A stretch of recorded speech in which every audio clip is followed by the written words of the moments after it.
Hi my lovelies, welcome back to my channel, and for everybody who's new, I'm Leorah and I'm so glad you found me. So welcome to today's video, which is going to be a wrapping tutorial, and it's going to be a collaboration video with Wrapunzel, and that means that Wrapunzel has provided the scarves that you're seeing here, the shaper, everything that is wrapping related. So today I'm going to do a tutorial for this wrap, and I'm personally going to call it the happy place wrap because I just really need to find my happy place today. It has been a bit of a rough stretch, and I apologize, there are very loud gardeners from the city that are working opposite our property, so I hope the microphone is not picking it up. But anyway, this is live. I cannot delay filming because I have a big birthday party today for one set of my twins, so that's why I gotta get going. Anyway, so I'm going to do a tutorial for this one, and it is maybe not an original idea of mine because even though I have done wraps like this, similar to this, but there has been a post a couple of weeks ago on the community Facebook group of the Wrapunzel community Facebook group, where there was a beautiful lady, a picture of a lady that had a wrap like this with, I think it was a very colorful scarf. It was beautiful. Unfortunately, I did not save a screenshot of that, otherwise I would include it here and show you what I mean.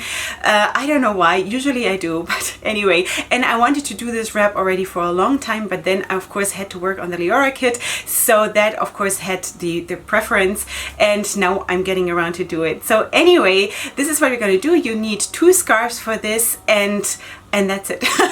And yeah, so without further ado, let's go into the tutorial part. Okay, my lovelies, welcome to the tutorial part. I'm wearing my Wendy shaper, and first of all, and that is really just to secure my wrap, because that is how I get my shaper to not slip, especially with a wrap like this, and also it helps to secure the second scarf, which I will explain in a second. Anyway, so we are starting out with the Tough 2-in-1 in pewter. It's like a gray kind of color, and now I got hooked into my necklace here. Wait.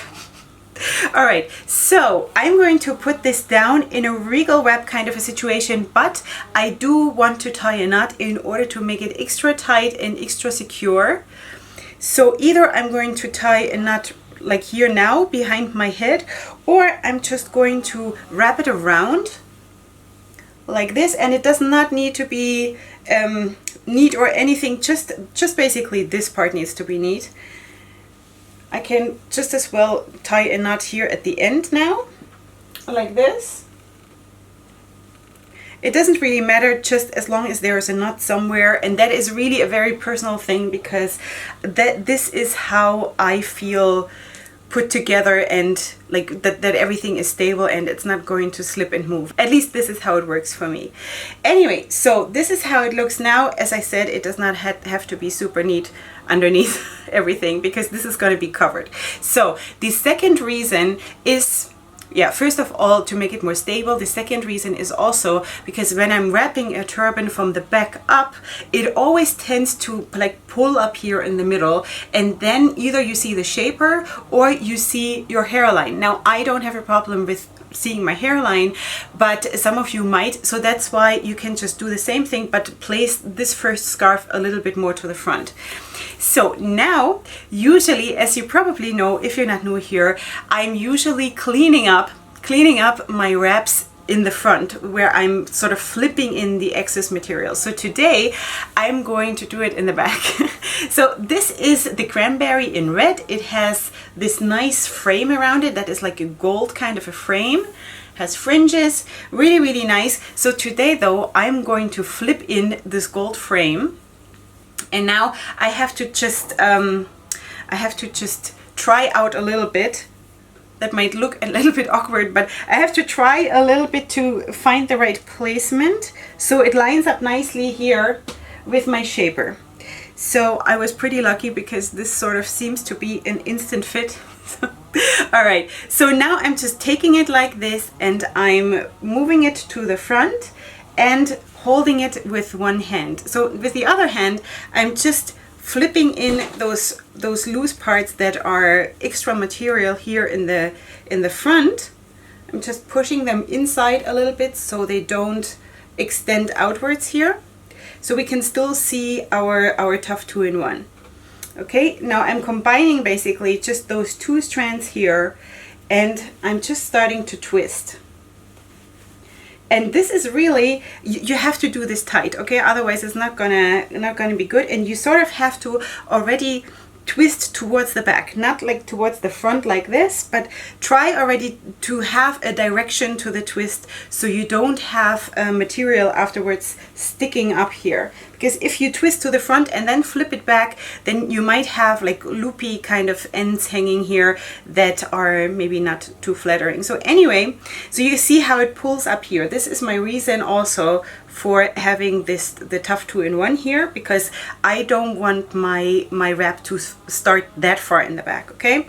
So now I'm just opening up those two ends here, depending on how I want them, and I'm laying them down over my shaper, over the end of my shaper. And then of course I can still sort this out here a little bit, clean this up, but actually it looks really, really nice already.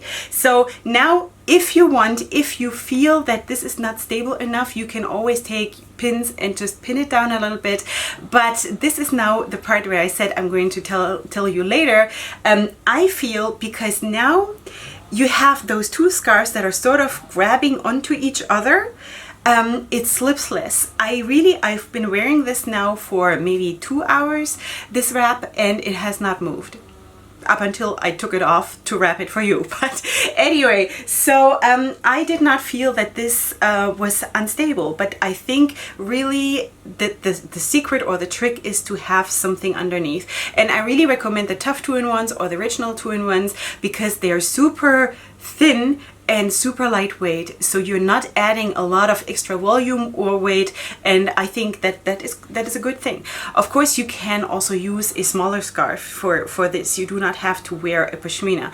So, but I think pashminas, you know, it's just the season. I'm so happy to get back to them. Plus, it's just they are so charming with their patterns and everything, and with the fringes, and I love the volume. What can I say? Anyway, let me just turn around so you can see.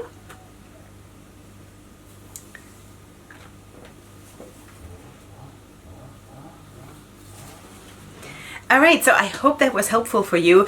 Maybe you do remember that post. Maybe you can send me a picture of it. If you remember this post, please let me know in the comment section. Maybe if you have a link, then please post it in the comment section, because maybe other ladies who did not see it either, maybe then they can check it out and see it. And besides that, leave me your comments, of course, also in the comment section. In general, whatever, if you want to see something special, or if you have anything else to say or to share, then please feel free to do so. You will find, of course, the links for the scarves and for the shaper in the description box, as well as all the contacts for Wrapunzel, my social media contact, my makeup, everything you might be interested in. I also have an affiliate code with Wrapunzel if you want to place an order. You can use Queen Leorah in all caps in one word. That is affiliated, so if you want to support me in that way, then thank you so much. And it saves you 5%. I don't know if I said that, but it does. Alright, so that is it for today. I hope you enjoyed, and I hope we will all find our happy place somewhere. So I hope to see you here next time for my next video, which is going to be super soon. And up until then, go ahead and sparkle. Hugs and kisses. Bye.